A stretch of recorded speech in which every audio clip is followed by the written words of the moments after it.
Coming up next, ladies and gentlemen, it's the Pro Wrestling Report Primetime Wednesday night.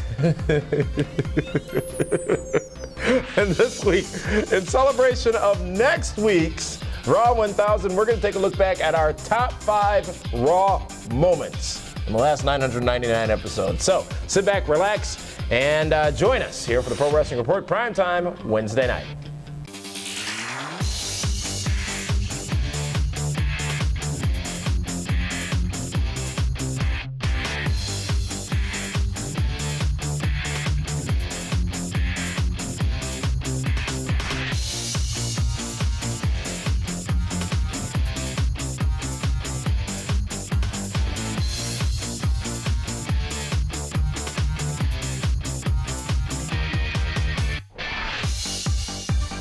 Welcome, ladies and gentlemen, to the Pro Wrestling Report Primetime Wednesday night. Damian Nelson sitting here alongside David Octavius Zavarius, the alleged backyard one-time Knockouts Hall of Famer hero.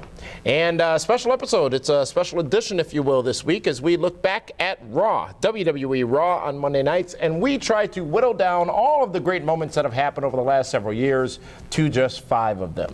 This, of course, not all-inclusive and doesn't agree with whatever your 5s would be, but with Raw 1000 coming up this Monday night, for which we will be in St. Louis, Missouri for, wanted to take a look back and celebrate WWE Raw on Monday nights. And David Hero, I'd love to hear, to start us off, what your number 5 greatest Raw moment is. You know, there's so many amazing moments. I got more than 5 on my list here, and let's not forget, it's my list. So don't be offended if I don't pick anybody that, you didn't like. But number 5 for me, it's got to be when Mankind Mick Foley wins his first WWF Championship right before Tony Schiavone goes on the air and says, "Oh yeah, right Mick after. Foley, Cactus Jack." Yeah, exactly. And it did. Over 600,000 viewers switched the channel and never came back. Mick Foley, Mankind, everyone's favorite, I don't know how you want to call it, high spot guy, cage match guy, death match guy, is my number 5 when he wins the championship from The Rock. Running around the ring with DX, wearing the Job Squad t-shirt. The crowd went nuts. It was a great moment and definitely changed the landscape of pro wrestling. That's a good number 5. It is a fantastic Doesn't make my one. list, but it's a good number 5. Well, because you don't like Mick Foley. I have no problems with Mick Foley. Of course. I made it in his book. Where are you? I'm in his book, too. I think I'm on an earlier page. I got a whole chapter. Number 5, ladies and gentlemen, coming from the Nelson family side of things, the winning team. Oh, by the way, how did that work out for you at Money in the Bank? It worked out Shouldn't fantastic. you be wearing a different shirt? No, you should be wearing a different. No, you should be wearing a different shirt. All my guys rocked. You're still, the gap is closed. No, it's not. It's tighter now. I don't know who you're with lately, but damn. My number 5, ladies and gentlemen, came in August of 1999. It was the countdown to the millennium at Chicago's Allstate Arena. The debut of Chris Jericho. Everybody knew it was going to be Jericho, David Hero. Everybody knew it was the Lionheart coming to WWE. He would have the countdown, he would show up on that stage, and he would confront his first person in WWE being The Rock, which was also the night where we got the very first, "It doesn't matter what your name is." It's as amazing as that was. Everyone knew it was Chris Jericho, but nobody knew Chris Jericho would come in to that. Yeah. To go into a verbal program, a verbal smackdown with The Rock. Immediately certified. Absolutely. I mean, that made him that night. It made him a main event star. And then he, of course, went to a program with the Road Dogg to get himself established in that type of a scenario. But yeah, Chris Jericho, well, I got to take that off of my top 5. I'm not going to take your guys. Well, don't hack me. I'm not going to. That's my number 5, ladies and gentlemen. Chris Jericho, the countdown to the millennium, debuting on Raw. Back in 99. Well, my number 4, I guess it just has to come down to shock and awe on Monday Night Raw. And was there a more shocking moment than when Eric Bischoff shows up and hugs Vincent Kennedy McMahon on his show, on the flagship show? A guy that nobody in their wildest dreams would have thought would ever appear on Raw. And let's not forget, eventually that also led to a 3-way in the ring between Vince, Bischoff, and Paul Heyman. Which happened in Green Bay, Wisconsin. Yes, the only time those three men have ever been in the middle of a wrestling ring together happened in Green Bay, Wisconsin. Titletown, USA. But yeah, my number 4 is the hug between Bischoff and Vince McMahon. Wow, that's good. That really was, and that was a moment nobody knew. We talk about everybody knowing Jericho was coming over. Not a damn soul knew that Eric Bischoff was sitting in a limousine for 20 minutes before that, backstage at Raw. Only he and Vince McMahon apparently are the two people that knew about that earth-shattering thing. And if you really look back to the times and the turmoil between WWE and WCW and Eric Bischoff and Vince McMahon specifically, that was an amazing moment. And that's only your number 4? Yeah. Well, I can't wait to find out what the other 3 are. But before that happens, we're going to find out what the number 4 is over on my side of things, ladies and gentlemen. And as I look back, I think back. The debut of Cody Rhodes? Are you kidding me? I think back to 1997. We were going into WrestleMania 13. And it was one of the very first Raws, if you will, because Raw had debuted in Rooster, as Honky Tonk Man calls it, Massachusetts just a little while before. But it was the end of the broadcast. There was a cage match between Bret Hart and somebody. And they came back from commercial, and Bret Hart was frustrated. He shoved Vince McMahon down. Wasn't it the first time? I think it was. First time we saw anyone really get physical with Vince McMahon. And then out came Austin with a promo on the screen. Out came Sid. Everybody's swearing. Pat Patterson gets knocked down. It's all kinds of shenanigans before the Attitude Era, and it was shocking. I remember watching that with my buddy Sean Kurtz, who I haven't talked to in a very long time. We were watching Raw at his house, and we were like, wow, wow. Bret Hart said frustrated isn't the goddamn word for it. This is bullshit, quote unquote, on the USA Network. That was big, that was huge, and the realism going into WrestleMania, that was a go-home show. Oh, absolutely. I mean, that's when the whole Attitude Era really started to take form and take shape, and it was real. That was reality TV before reality TV, because some of the stuff in the back was starting to boil up towards the front. That's a hell of a number 4 for you there, kid. I'm good at this. I'm impressed. Well, David Hero, let's roll on down the road here and ease on down the road to your number 3, please. My number 3. Your number 3 Raw moment in all of Raw. Man, there's so many. Including the War Zone. There's and Thursday so Raw, many Thursday good Live. ones. There's so many good ones. My number 3, I guess it would have to be the Eddie Guerrero and Owen Hart tribute shows. It was not that there was a big hot shot angle and not whatever, but it was the opportunity for you to see that the superstars on Raw, SmackDown, how real they are, what a real family it is. And if you couldn't feel their pain and the suffering and tug at your heartstrings in the Eddie Guerrero and Owen Hart shows, then I don't know what's wrong with you. But for me, those 2 shows stick out. Every once in a while I'll go back and watch them because they were just so good, and it's a reminder of how good wrestling was back then. But that's my number 3. And I think key things about those broadcasts is, especially in the case of Owen Hart, it had happened less than 24 hours prior at a WWE event. And people were given the opportunity to go home or to wrestle that night. And one vivid memory I have of that is The Rock wrestling, I don't recall who, but pointing up to the sky, dedicating the match to Owen Hart. At that moment, JR and the King lose a little bit at ringside. True emotions from a family that had suffered a loss. While it may impact us as fans, it impacts those people who are on the road time in and time out with those people much more substantially than we could ever imagine. And those shows obviously always very, very special. Good pick for your number 3, David Hero. And my number 3, ladies and gentlemen, they're all over the place here. I'm trying to get the list. Let's see, I'm not doing that one because you stole it. I haven't done that one. I did do that one. Okay, I did do that one. So my number 3. 4 plus the 3. My number 3, ladies and gentlemen, goes back to 2002. It was the night after the WWE Survivor Series. Remember, it was the Alliance versus WWF.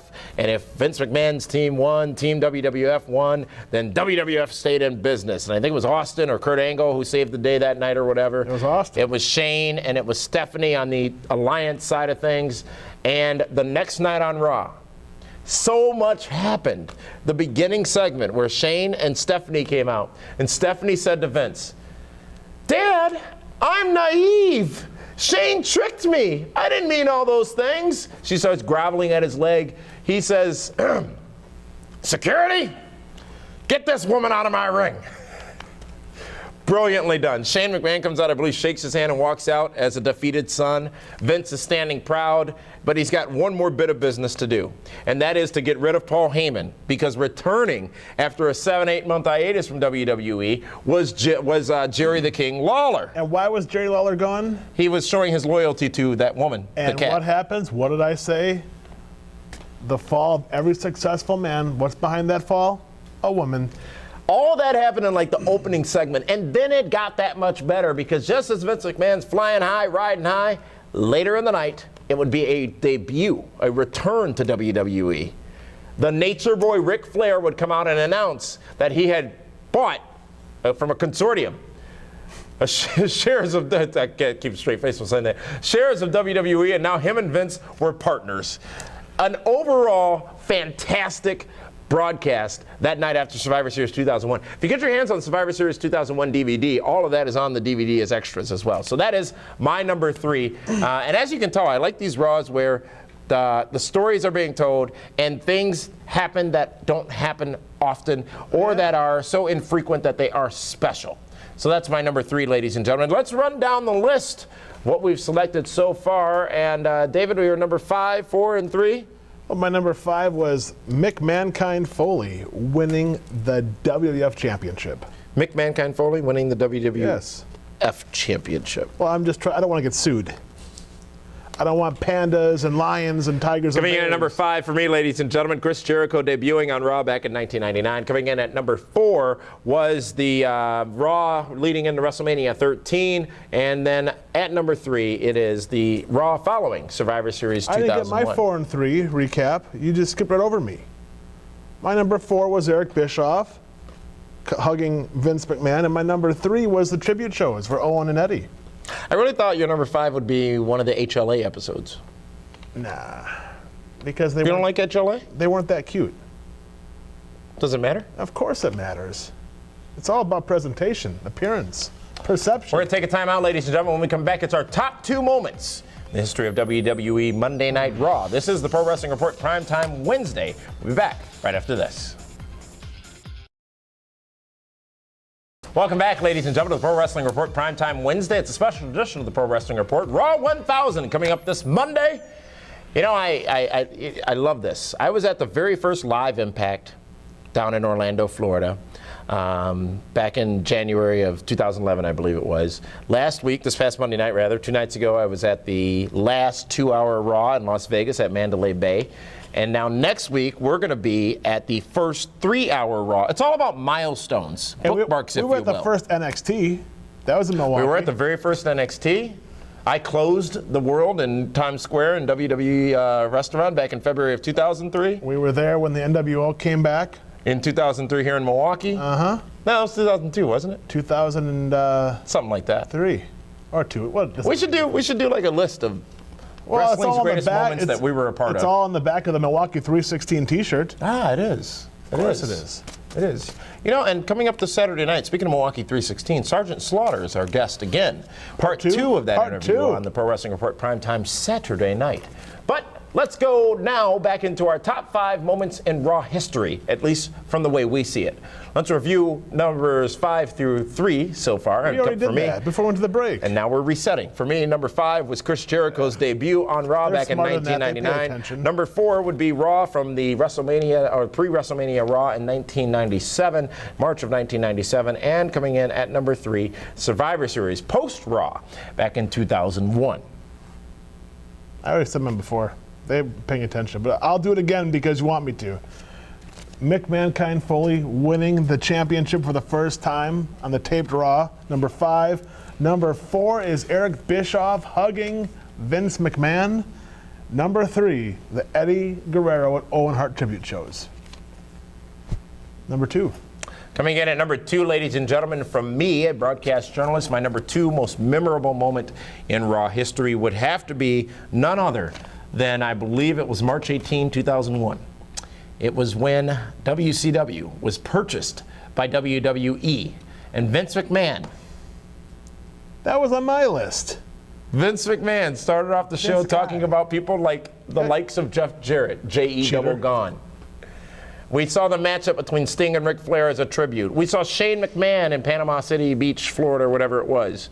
We saw the simulcast. Years of wrestling fans picking one show over the other culminated in both shows being on the same screen at the same time. It was one of the most surreal moments in professional wrestling history, barring the disaster that ensued afterwards with WWE's handling of it. This was a monumental night. However, this night would also symbol the end of a business boon in professional wrestling. The amazing thing is WCW sold... WCW. They sold out the Georgia Dome for Hogan versus Goldberg, and their last Nitro is, for all intensive purposes in the parking lot of a beach club in Panama City. Right? Yes. If you want to be part technical, of spring break. Part of spring break. They sold out the Georgia Dome. 41,000 or so people. Not 2 years before. Just shows you how this business is so interestingly unique. But that moment, a moment that, again, just so substantially significant, and such a proud night for Vince McMahon, and then to have Shane McMahon there, and just the confusion. And let's get real here. Nobody knew what was going on for sure. This had happened days before. No one knew what was going on for sure. A couple of days before, whereas the people in WCW had no clue whose jobs were safe or anything. That's my number 2. Well, my number 2, since you stole my number 2, obviously you're cheating off my sheet, is no one ever said lists had to be exclusive. Is the DX invasion of WCW.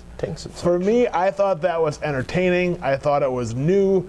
You wondered if they would be confronted by WCW security or by talent or whatnot.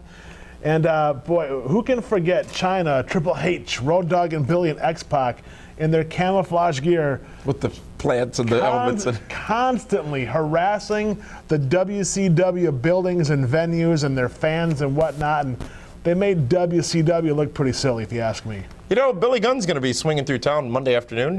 I'm sorry, not Monday afternoon, actually. Yeah, Monday afternoon. He's going to be swinging through town. He's stopping here at the studio, and he's got a meeting with the interns for some reason. Yeah, I don't know why. Well, you know, him and Cal are pals and buds and whatnot. And well, all that's supposed to be cleared through me first. He's my kid. What are you talking about? He works for me. I'm in charge. Okay. I signed the paychecks. Yes, you do. And the vouchers. Yes, the vouchers. Thank you very much. And the link. The McDonald's gift cards go a long way with him. You never have enough Happy Meals. No, you can't. That's where you get all these toys from. That's your number 2. It is now time, ladies and gentlemen, as Howard Finkel used to introduce the Royal Rumble. It is now time for our top moment in Raw history as we see it. And as you talk about next Monday going into the 1,000th episode of Raw, you got to look at some of the milestones that have already been celebrated, whether it be Raw 750. I think they even celebrated Raw 500. They did have 500. Thursday Raw, Thursday Live. There are so many special times, but one time that really sticks out in my head because it really set the stage for what will be next week, that being the 1,000th episode, was WWE Raw returning to the USA Network. It was the Raw Homecoming, David Hero. October 2005 was when I believe it occurred. WWE in a unique situation, having left Spike TV, not able to advertise they were leaving Spike TV to go to the USA Network. Sure as hell did, didn't they? They absolutely did that last week. They didn't give a damn. That last 30 seconds was obnoxious. Yep. But it was the Austin McMahon segment that did it for me on this show, The Raw Homecoming. Because if you recall, Vince McMahon is out. Austin comes out. Blah, blah, blah, stunner events. Shane's music hit. Out comes Shane. Blah, blah, blah, stunner to Shane. Stephanie's music hit. Stephanie comes out. Blah, blah, blah, stunner to Stephanie. Linda's music hits. Out comes Linda. Beer, beer, beer, stunner to Linda. All the McMahons the whole time just laying there in the ring. The symbolism of that night, with Austin doing that to the entire McMahon family, including the aspiring senator and now mom of 3, and now one gone from the company, was just simply monumental for me. That is really the top moment, at least as far as I'm concerned, as it pertains to the 1,000th episode of Raw, looking back at some of those special moments that have occurred on Raw. And you know what? That is a awesome number one for you. Notice how The Miz wasn't in the list. But I have a number one, tremendous one, and one that set the stage, that got the momentum going. It was when Monday Night Raw, when Stone Cold Steve Austin went nose to nose, fingers to fingers with the baddest man on the planet, Iron Mike Tyson. Tyson and Austin! Tyson and Austin! Tyson and Austin! That was all over everywhere. I mean, it had a feel of realism. There was money flying around in the ring because the guys have money in their pockets. Austin and Tyson, it was a pull apart. It was all over SportsCenter. It was on Fox News, CNN, Entertainment Tonight, E! Magazine, TMZ. Well, TMZ wasn't around then, but it would have been. That right there Inside was Edition. the buzz that WWF at the time needed to combat everything that was happening in WCW. And that is what definitely changed the course of wrestling history, was Iron Mike Tyson, the Hall of Famer, and Stone Cold Steve Austin. It would be later that month that WWF would, for the first time in 83 weeks, have more viewers for Raw than WCW had for Nitro, as a direct result of that and WrestleMania 14, which involved Mike Tyson as well. Mm-hmm. Really, that's your moment? Come on, who wasn't talking about... The baddest man on the planet! Who wasn't talking about Tyson and Austin at that time?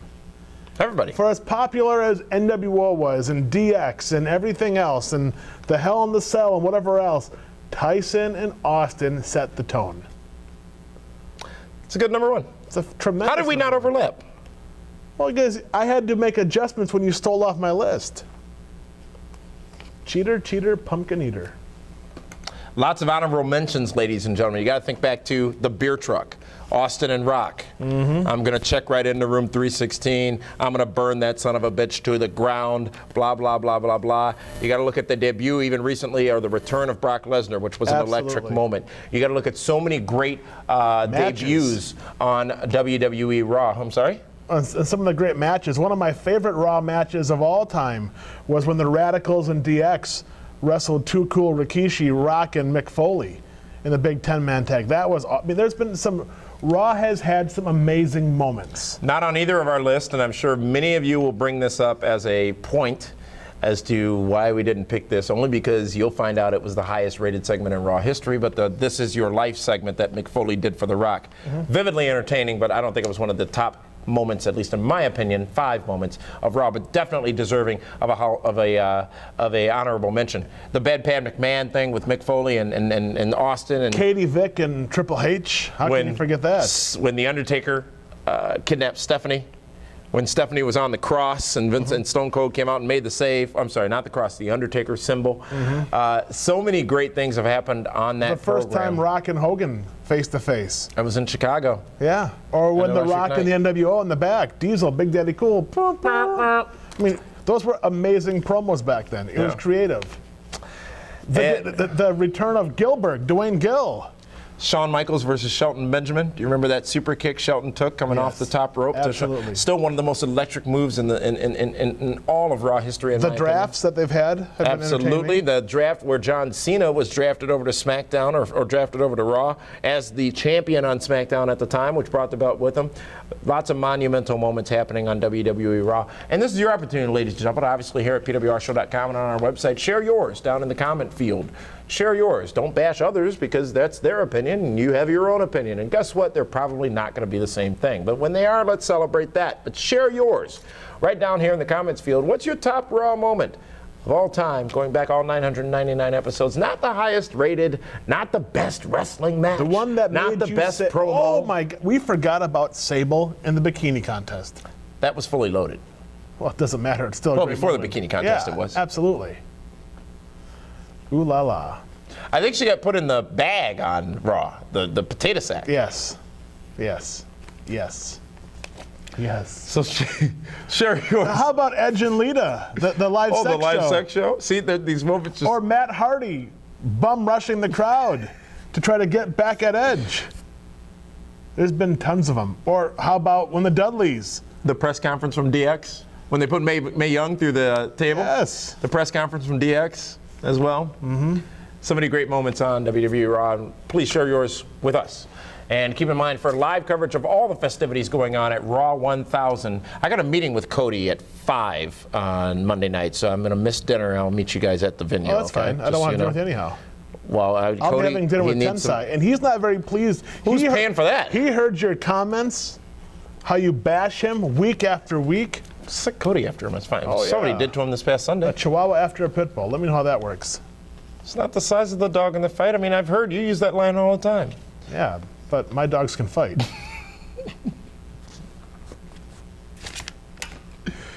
Monday, Raw 1000. 1000th episode of Raw, the Pro Wrestling Report team will be in San Luis, St. Louis, Missouri, covering. Well, we'll be in there all weekend in St. Louis. You will be. The main talent doesn't arrive till Monday. No, because I got. We're going to Sweetie Pies, aren't we? Can we? Absolutely. Well, Linda's going to be along. That's a given. So yeah, absolutely. That's not Sweetie Pie. No. You call Linda Sweetie Pie all the time. Not when you're around. I hear about it. So if you're going to be in St. Louis, let us know, ladies and gentlemen. Follow us on Twitter at PWR Show on Twitter. And that is all. Top 5 moments in Raw history, at least according to us, and our personal opinions. Share your personal opinion here in the comments area on this website. For that one, this is Damian Nelson saying, we'll see you in St. Louis Monday night for Raw 1000. But before that, we'll see you on PrimeTime Saturday night with Sergeant Slaughter. Part 2 of that big interview with Sergeant Slaughter. And don't forget the post show for Money in the Bank, Sunday night. That happened this past Sunday night. The post show, but you can go to the website to get that information. That's what I meant. Pay attention, jabroni. Why don't you poontang your ass back to Chicago? Because they're going to say, why didn't you talk about Money in the Bank? Because we spent an hour on it on the post show. But they may not have been paying attention. What are you saying about the humanoids? That they don't pay attention sometimes. Go to PWRshow.com and listen to our analysis of MITB. I thought you didn't analyze. Oh, why are you dragging this out? We were supposed to end 2 minutes ago. I opinionize. For that one, that's a new T-shirt. Opinionize. For that one, this is Damian Nelson saying thank you so much for tuning in. We'll see you Saturday with Slaughter, and Monday at Raw 1000.